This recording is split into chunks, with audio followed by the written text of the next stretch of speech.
मुंबई प्रदेश युवा कांग्रेस सामाजिकता के बहाने पर मुंबई के विभिन्न भागों में युवाओं के खिलाफ की गई कार्रवाई का विरोध कर रहा है। युवाओं को अंकुश लगाने की वजह से उनकी फ्रीडम खत्म होते जा रही है। महाराष्ट्र के मुख्यमंत्री और राहुल गांधी इस बात पर गंभीरता से विचार करें। इस बात को प्रस्तुत करने के लिए मुंबई प्रदेश युवा कांग्रेस ने आयोजित किया प्रेस वार्तालाप। कम से कम 70% इस देश के अंदर जो जनता है वो युवक है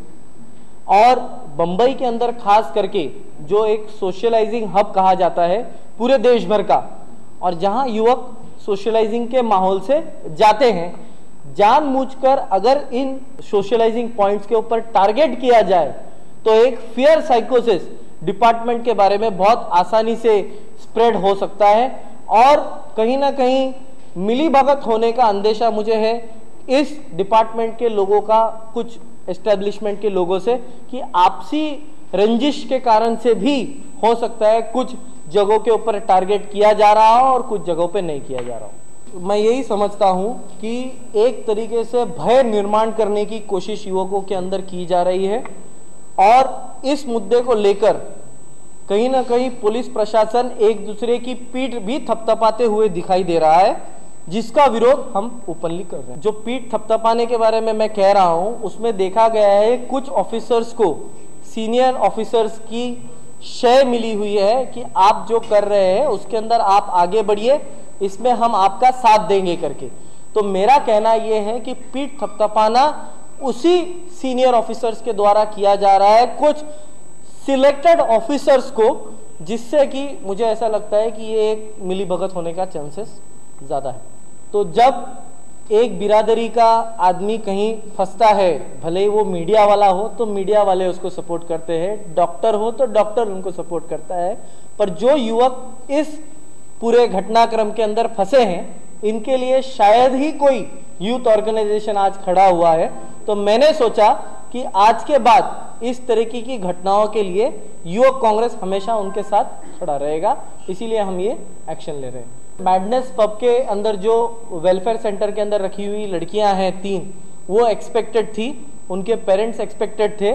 पर मैं आपको बताना चाहूँगा कि 8:30 से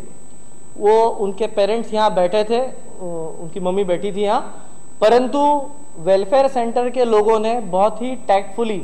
जिस तरीके से पुलिस प्रशासन हमेशा एक कदम आगे रहता है, उन्होंने ऑर्डर 19 तारीख के आने के बाद से अब तक उन लड़कियों को छोड़ा नहीं था। और आज जब वो उनके पेरेंट्स वेलफेयर सेंटर पहुंचे, उनको ये कहा गया कि आज आपके घर पे पुलिस प्रशासन का कोई भी आदमी आएगा एड्रेस वेरीफाई करने के लिए, आप इमीडिएटली अपने घरों पे दौड़ जाइए, यहाँ वहाँ घूमिए मत। तो सभी पेरेंट्स फिर से अपने घर पे गए। जो अमरनाथ से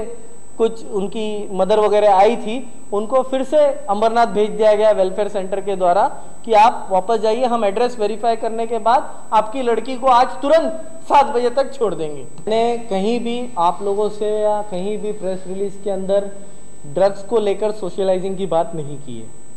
we are opposing to it. In fact we have written in our press release कि we want a strict and a harsh police act, so that